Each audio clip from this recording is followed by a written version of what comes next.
of, or the works of Dr. J. Grom Cadad from the Geography and Spatial Planning sector.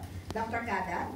Good morning po, magandang umaga. Ako po si J. Cadad, geographer. Isa ring academic practitioner mula sa UP Department of Geography under Coitonon College of Social Sciences and Philosophy sa UP Diliman. Ang focus po ng aking pag-aaral ay kalamidad o sakuna o mga disasters. Bakit sila nangyayari, saan sila nangyayari, at sino ang pinaka-naapektuhan.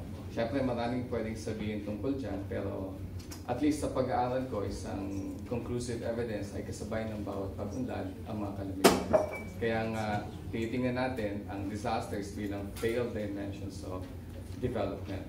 Ang mahalaga po yan kasi dito natin makikita na hindi pwedeng puro disaster risk reduction. Magaling na tayo dyan, pero ang kailangan natin tingnan is how to resist disaster risk creation. Ibang bahagi po yan ng ating gawain. Bahagi din po ng aking pananaliksik ay yung pakikipagtrabaho sa practice, kung saan I work with NGAs. Isa pong work that we're doing is on Climate and Disaster Risk Assessment or CIDRA.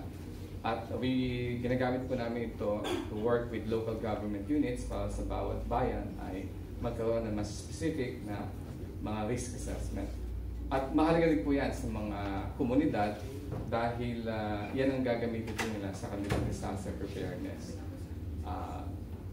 Ito pong focus sa academia at sa practice ay mahalaga, at least sa mga natutunan ko sa mentors ko na, at katulad na ina-emphasize mula pa kahapon, na susukatin ang ating scholarship hindi lang sa dami ng publikasyon, kung hindi sa kung paano talaga ito nakakatulong sa ating mga komunidad.